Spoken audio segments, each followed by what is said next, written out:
sommes sur RMC, BFM Sport, RMC Sport.fr bien sûr, on vous attend, appelez-nous 3216, écrivez-nous direct studio sur l'appli RMC Sport.fr. Alors, Daniel, tu voulais les têtes de série pour les barrages, je les ai, alors c'est Florian qui me les envoie, Florian sur Twitter, il me dit... Florian est très sympa, on n'avait même pas besoin tellement c'était facile. Il me dit tête de série, Suisse, Italie, Croatie, Irlande du Nord. Irlande du Nord, tête de série. Non, il fait bien Florian, parce que ça, mais qu'est-ce qui s'est passé? Qui a basculé du mauvais côté?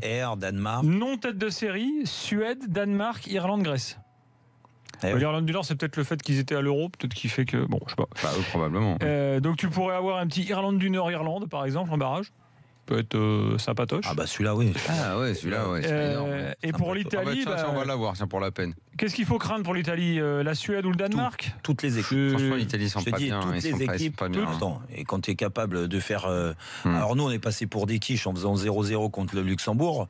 Mais excuse-moi, eux, ils ont joué la Macédoine. Oui, mais la grande différence, c'est que l'Albanie, ils ont gagné encore. Et Jérôme, la grande différence, c'est que l'Italie, ils n'ont pas la moitié des joueurs qu'a l'équipe de France. Non, mais c'est ça. Non, mais c'est faux. Tu vois, non, mais c'est là-dessus d'où mon inquiétude. Le truc, c'est qu'aujourd'hui, l'équipe de France a un potentiel plus important, même si moi je relativise toujours le potentiel et que si tu ne mets pas en place le jeu collectif, tu ne le verras jamais en action, ce potentiel.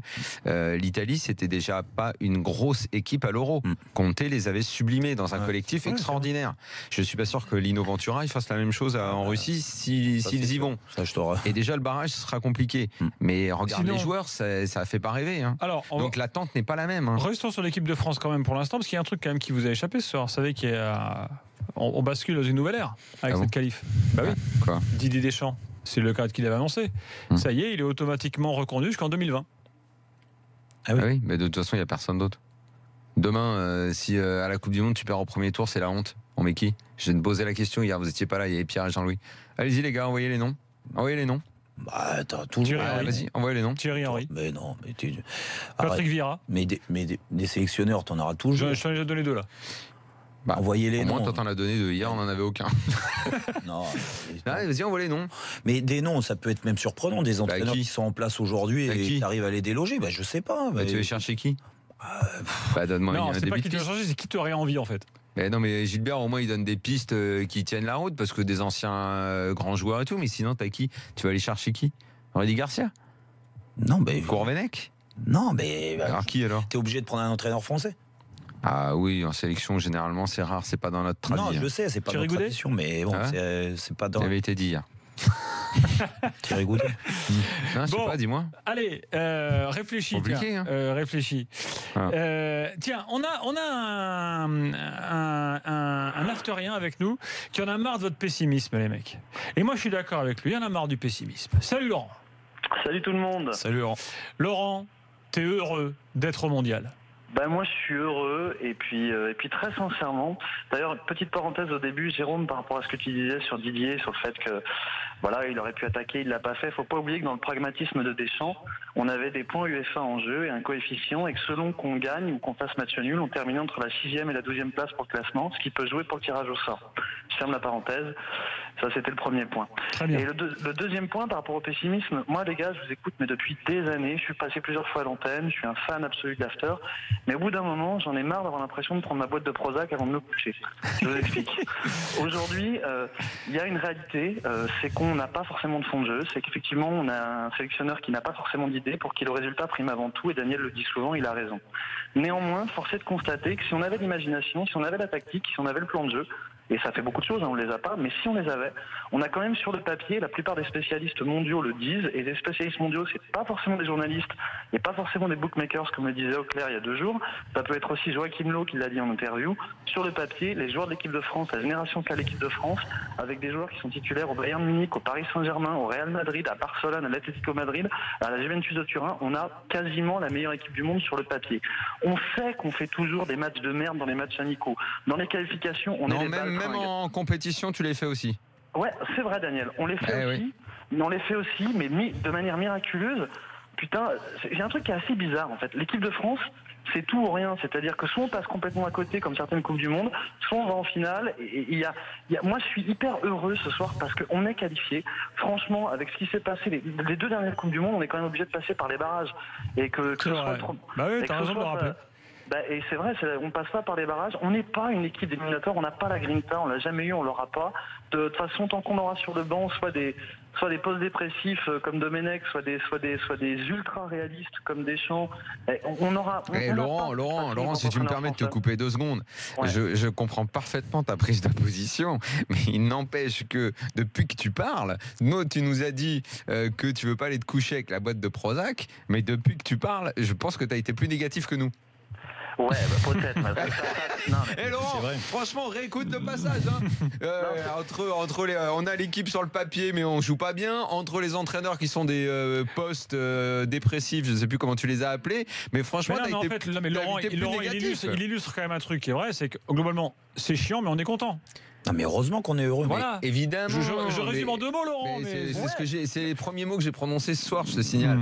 Mais il n'empêche que de plus en plus. J'ai un excellent tweet de nos amis de SoFoot. Il y a néanmoins un désamour qui naît quand même entre cette équipe et son public. Ça, c'est une réalité. SoFoot, ils nous disent. Un désamour, tu vas loin. Non, désamour. Ce soir, il y avait du monde. Franchement, Daniel, désamour. Je sais pas. Alors, au niveau du. Non, attends, laisse-moi finir. Il y a les gens qui suivent le foot de près et qui sont des connaisseurs. Et puis, tu as le grand public qui regarde au niveau du football. Si tu regardes les matchs, bien sûr qu'il y a des matchs, on s'emmerde. Il y a des mi-temps. Alors, on joue souvent une bonne mi-temps ou une bonne demi-heure et après le reste, on s'emmerde. Ok, d'accord. Oh. Et là, on peut que faire mieux si tu veux s'améliorer. Mais après, quand tu vois cette équipe de France, tu vois les joueurs. Laurent, il vient de le dire, il les a énumérés. Je ne vais pas tous les reprendre. Ils jouent tous dans les grands clubs. Ce sont des joueurs respectés dans ces clubs-là. Et c'est déjà quelque chose d'énorme, ce qui n'a pas toujours été le cas de toutes les générations. Aujourd'hui, il y a quand même un potentiel qui est important. Alors après, il faut que ça prenne. Mais cette équipe, elle est sympathique.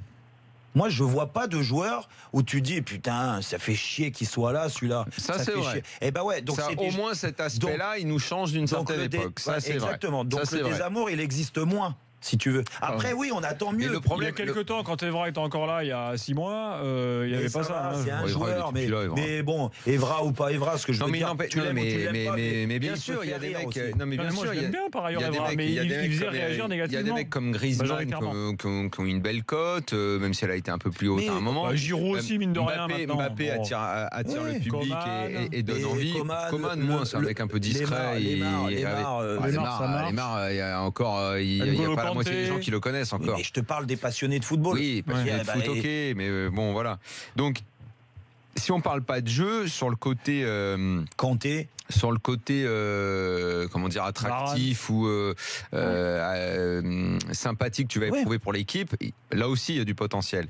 Sauf que c'est sans arrêt quand même un peu gâché. Les gens, je suis désolé Jérôme, soyons honnêtes, quand tu sors, on t'arrête souvent pour parler de foot, les gens que tu croises, les gens qui appellent, la grande majorité s'emmerdent. C'est un souci. Attends, mais c'est quand même un souci. Je te dis pas le contraire. Moi je fais pas le rabat-joie. Je le vois, le potentiel. Je vois les mecs qui effectivement sont tous plutôt sympas. On va à la Coupe du Monde, on va suivre les matchs comme à chaque fois qu'on fait des compétitions. En plus des compétitions dans l'after, on en a suivi plein. L'année dernière, enfin il y a 2 ans, on était au moins allé en finale. C'était déjà ça. Avant, on avait vu que de la merde tout le temps. Donc déjà, c'était un peu mieux. Mais c'est une réalité. Depuis que Deschamps est là. Et bon, mais comme avant, c'était terrible aussi. Ça fait quand même très longtemps qu'on n'est pas un peu emballé, soulevé par cette équipe. Tu vois, ça c'est dommage. Ça, c'est dommage. On aurait envie. On arrive, Laurent, t'inquiète. On a envie. Le public est prêt à s'emballer. On a tous envie. Là, c'est vrai qu'on s'ennuie. Tu sais, dans le rugby, ils le disent. Quand leur sélectionneur fait chier, quand il y avait Saint-André, tout le monde le disait que tu t'ennuyais. Oui, en rugby, ils ont un concept que nous n'avons pas. C'est le concept de la défaite encourageante. Ça, c'est un concept que nous n'avons pas. Nous, on perd laisse pas le beaucoup. rugby avec ses concepts. Mais n'empêche que, tu vois, nous, il y a des victoires décourageantes. Excuse-moi, mais l'Italie va peut-être y aller à la Coupe du Monde. Je t'assure que ça n'empêche pas les polémiques et tous ceux qui veulent que Ventura s'en aille. Ça existe partout. Alors, ça. Avec Laurent, reprend la parole et vous rajouter quelque chose. Même en Allemagne, Love a été critiqué. T'imagines? Non, mais même Love qui gagne tout, qui régale tout le monde, ce mec-là, à un moment, s'est fait taper dessus. Donc l'exigence, l'envie de voir. Elle est partout. Tu peux pas comparer ces générations. Laurent. Ouais, juste un petit truc par rapport à ce que dit Daniel, je suis vraiment d'accord par rapport au technicien.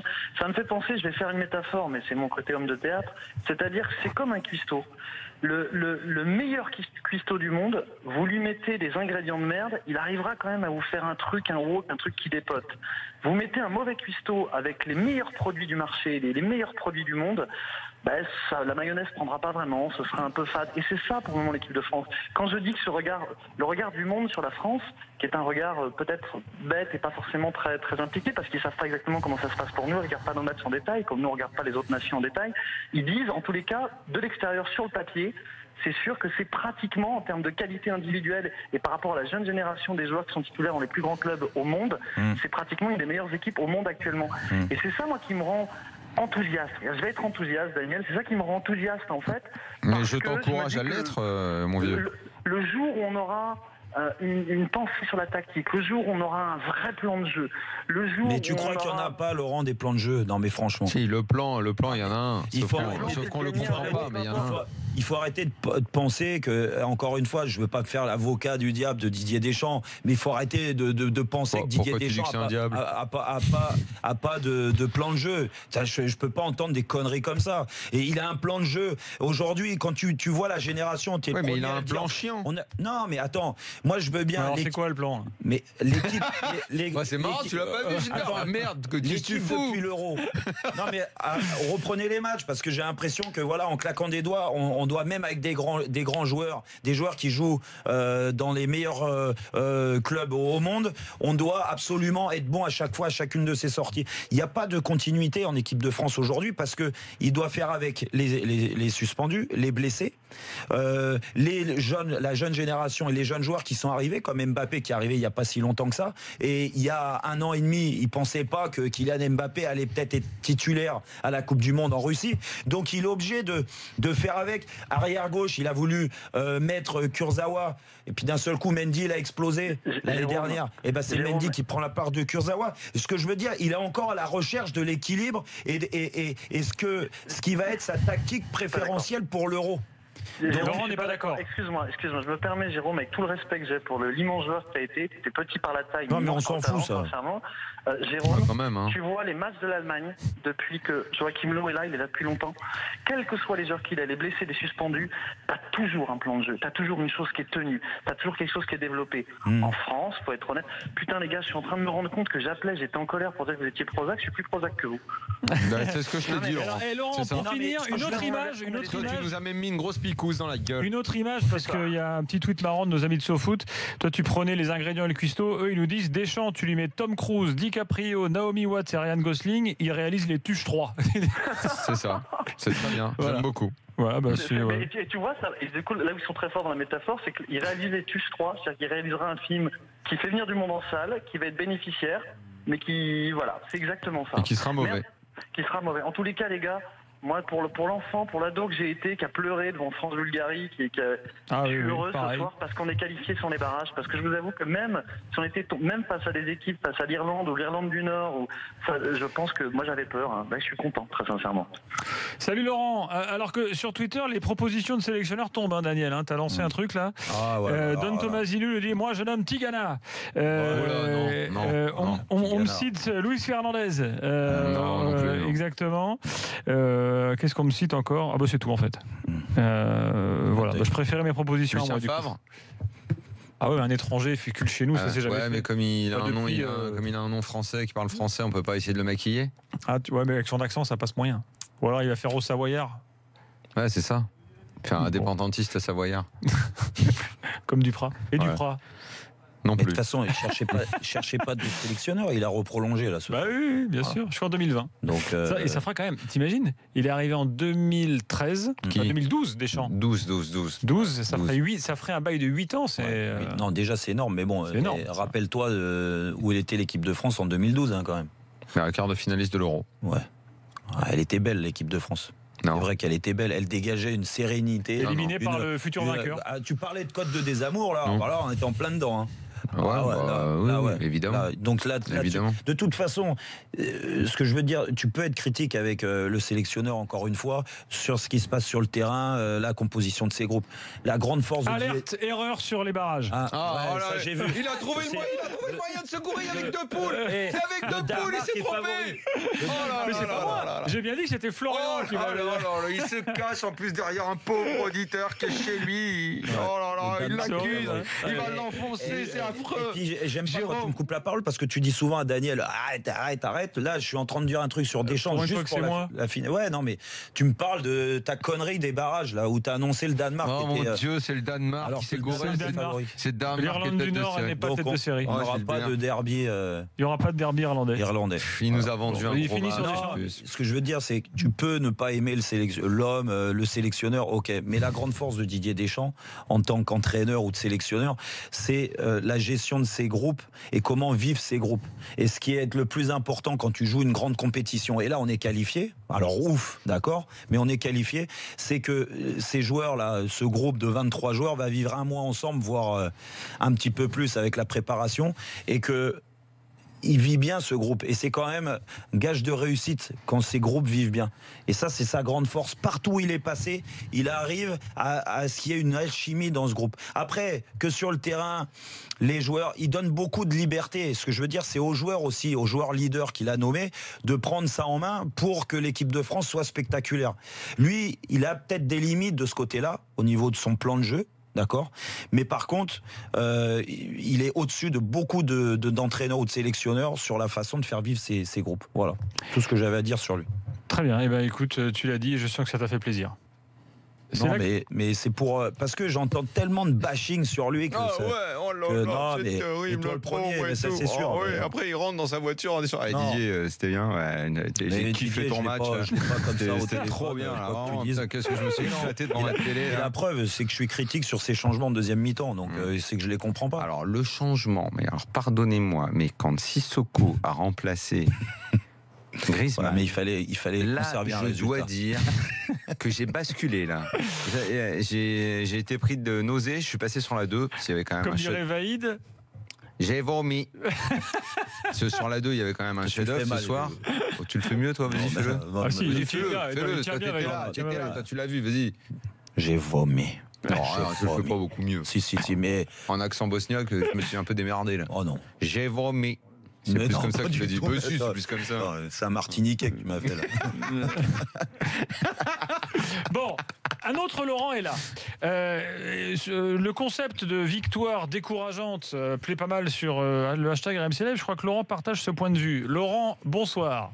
Bonsoir. Salut Laurent. Salut. Tiens, juste Laurent, écoute cet extrait sonore. Hier soir, quand j'entrais chez moi, je vous dis franchement, j'ai vomi. J'ai vomi. Voilà, c'était Vaïd en version originale. Laurent, nous t'écoutons. Est-ce que toi aussi, tu as vu une victoire décourageante comme certains ? Je pense que Daniel a quand même pas mal dit de choses, donc c'est vrai que c'était... moi je me suis quand même plutôt ennuyé. À partir de la 70e minute, je suis allé regarder un petit peu Portugal-Suisse, voir un petit peu comment ça se passait, parce que je m'ennuyais. Donc mais j'ai écouté aussi ce qu'a dit Jérôme, je comprends tout à fait. Alors oui, bon... Deschamps, effectivement, c'est un pragmatique. On sait très bien que c'est pas trop son objectif de faire bien jouer ses équipes. Alors oui, on est qualifié à la Coupe du Monde, donc c'est très bien. Mais après, est-ce que si on me dit que cette équipe-là va être championne du monde dans 6 mois ou 8 mois, je me dis que ça va être quand même assez compliqué. Et puis c'est surtout moi le problème que j'ai avec le côté de l'équipe a un fort potentiel sur le papier, c'est la meilleure équipe du monde. Mais combien d'équipes internationales avaient des super joueurs? Je prendrais même la génération, un petit peu la des Pays-Bas, là, même s'ils ont fait finale en 2010 avec les Robben, Van Persie, Van der Vaart, etc., qui devaient tout casser, ils n'ont jamais rien gagné. Il ne faudrait pas non plus que ça nous arrive à nous aussi. Et puis ce que je reproche aussi un petit peu à Didier Deschamps, c'est qu'avec le morphotype maintenant des joueurs qu'il a, il faut que maintenant on joue tout le temps en 4-4-2, parce qu'il a des joueurs de côté, il a des attaquants. Oui, c'était mon deuxième point. Moi, j'espère qu'il va garder ce système. Non, mais là, je te rejoins, Laurent. C'est vrai que là-dessus, quand on parlait de profil d'équipe, ce qui soit se dégager, je reste persuadé qu'il doit arriver à faire jouer 4 joueurs devant, 2 joueurs sur les côtés, des doublettes sur les côtés, parce que Bon, malheureusement, Mendy est blessé, l'arrière gauche. Mais en espérant qu'il revienne plus vite que prévu. Mais si tu as un côté gauche performant, avec un côté droit aussi, avec Sidibé et un autre joueur de couloir, plus 2 attaquants, des milieux, si tu mets un Kanté, alors Daniel parlait de Kanté Matuidi, mais si tu mets un Kanté Pogba, je pense que voilà, en expliquant bien à Pogba ce qu'il doit aussi apporter à ce poste-là. Oui, mais au moins Matuidi, t'as pas besoin de lui expliquer pendant 1 heure. Il sait ce qu'il a à faire. Écoute, moi, je Daniel, milite plus pour s'ils doivent être 4 devant pour Kanté Matuidi. Moi. Mais bon. Écoute, oui. Toi non. Si tu dois choisir. Moi, t'as le papier, tu dois le signer. Tu prends Kanté Pogba ou Kanté Matuidi? Tu fais Kanté Pogba, toi? Je fais Kanté Pogba parce que je me dis que Kanté tout seul, même tout seul, pour garder cet équilibre d'équipe, en Pogba, en le libérant un petit peu plus, Pogba t'apportera mieux dans la qualité de passe pour servir les 4 de devant. Okay. Mais c'est ton choix. Hein. Oui, non, mais attends. Tu veux dire qu'au Plessis-Robinson, tu mets, moi, si déjà, c'est toi le sélectionneur, tu mets les deux. Kanté. Moi, il n'y a pas de Didier Deschamps, c'est Kanté, c'est 3 derrière. Ah d'accord, ok, très bien. Voilà. Laurent, un truc à rajouter? Oui, un truc à rajouter. Tu parlais des côtés, Jérôme. De toute façon, les côtés, on les a. Hein. C'est les 2 côtés. Il n'y a pas à aller chercher bien loin pour trouver des automatismes. Quoi, c'est les 2 côtés. C'est les 2 côtés monégasques. Hein. Mendy, Lemar et Sidibé, Mbappé, c'est fait. Hein. Et puis voilà. Moi, tu sais, j'en parlais tout à l'heure. Moi, Mbappé dans ce 4-4-2 ou ce 4-2-3-1, hein, moi je le vois dans l'axe. Je le vois pas. Moi, mais avec qui? Comment? Avec qui? Tu essayes. Griezmann, Mbappé, c'est 2 grands joueurs de football. Je pense que les 2 sont capables de bien s'entendre. Mbappé, il peut être tueur aussi. Il sent les coups. On l'a vu avec Monaco. Alors même si Daniel dit il lui faut absolument un buteur, un point d'appui à côté. Moi, je suis pas certain qu'il faille absolument mettre un point d'appui à côté d'Mbappé. La liberté, il l'aura dans tous les cas. Et si tu joues avec un Coman, est vraiment performant sur le côté. Hein. Il a une qualité de centre et de percussion. C'est vraiment impressionnant. De l'autre côté, Thomas Lemar, il a quand même un bon pied gauche. Il peut même se recentrer par moment. Griezmann, Mbappé, Coman, Lemar. Ouais. Et Pogba, Kanté. Donc on a 2 différences. Ouais. Moi je mets Matuidi, Kanté, Mbappé à droite. Je garde un 9. Ouais. Giroud. Ce mec-là, à chaque fois qu'il joue, marque, mais j'aimerais bien voir. Alors attends, Daniel. Attends, mais je veux bien voir Lacazette associé à Griezmann parce qu'on l'a jamais vu cette assoce-là. Et Lemar à gauche. Voilà ce que je ferais. Toi, tu dis la fluidité dans le jeu, le côté où tu kiffes de voir jouer une équipe. Franchement, le profil de Giroud, je respecte Olivier Giroud, il marque des buts. Non, mais je suis d'accord avec toi, mais on n'en a pas d'autres. Oui, mais on n'en a dans pas d'autres de 9. Non, mais on n'a pas d'autres 9. Sauf Lacazette, mais j'ai dit que je veux bien voir. Daniel, les équipes sont pas obligées de jouer avec un 9 qui joue dans la surface. Excuse-moi, je pense pas qu'on soit encore assez élaboré dans notre jeu pour tenter une Espagne avec un faux 9, 2 faux 9, 3 faux 9. Là, tu vois, je pense pas qu'on en soit là. Je pense pas qu'on soit encore l'Allemagne pour jouer avec des systèmes fantaisistes. Tu vois, moi je pense que à chaque fois que Giroud joue pour le jeu primaire, voire primitif qu'on développe, au moins t'es sûr d'avoir une énorme présence dans la surface. Le mec a marqué, il est super relou pour n'importe quel défenseur. C'est vrai que la deuxième mi-temps, sa présence, elle nous a servi ce soir par exemple. La présence des autres. Enfin, Giroud, il est dans tous les coups de la première période. Donc bon, voilà. Tu peux continuer à lui baver dessus. Le mec, il est tout le temps là. Il est tout le temps là, le gars. Quand j'entends que Lacazette n'a pas été bon en Bulgarie parce que physiquement il fallait un rock comme Giroud, moi ça me fait rire. Parce que les mecs t'imposent un duel physique, alors t'es obligé de répondre par du physique. Ça c'est la nouveauté. Non, moi je te dis que je veux bien tenter de voir Griezmann associé à Lacazette. Aucun problème là-dessus. Oui, non, mais toi t'es contre le fait que je te dise Griezmann, Mbappé. Je sais, j'ai compris. Voilà, mais je te dis juste une chose. Je pense pas qu'on soit assez fort. Regarde encore, parce que t'as dû oublier les matchs de Monaco l'année dernière. Même s'il jouait avec Falcao, et Falcao n'était pas toujours là, et Mbappé il était tout le temps dans l'axe. Il part de l'axe pour aller sur le côté, il se libère les espaces. Ok, il a de la liberté, mais il était attaquant de pointe quand même. Il n'était pas sur un côté. Je pense que c'était Falcao l'attaquant de pointe, mais bon, c'est pas grave. Mais lui, il était où? Non, mais comme toi tu sais, parce que voilà, moi j'ai du mal à voir. Non, mais j'ai du mal à voir. On me dit, est-ce que vous oubliez pas un peu trop vite Dembélé? Je suis pas susceptible dans vos affaires. Moi je sais pas. Mais non, mais c'est parce que j'ai anticipé sur ce que t'allais dire. Vous me répondez? Mais je suis pas susceptible. Mais alors, c'est vraiment, il y a un truc que moi je suis pas susceptible. Tu me dis ce que tu veux. Dembélé, volontairement, vous l'avez pas mis? Qui? Dembélé. Dembélé, le problème, c'est que pour l'instant. Le problème de Dembélé, c'est que si tu joues comme ça, Dembélé, c'est une autre solution encore. T'as Mbappé, Lemar, et que Dembélé, il y a pas le jeu de passe de Lemar. Alors là, vraiment pour le coup, je vois vraiment déjà qu'on n'en développe pas beaucoup du jeu. Mais alors là, dans ces cas-là, il faut mettre le bloc très bas et tu joues et t'essayes de jouer. Mais franchement, Gilbert, là, quand tu me parles en plus de Dembélé, t'imagines la chance pour Didier Deschamps, quoi. Là, il y a du matos, ça, on est bien d'accord. C'est pour ça qu'on peut justement encore plus émettre des réserves sur ce qu'il fait, parce que quand tu vois le matos qu'il a sous la main.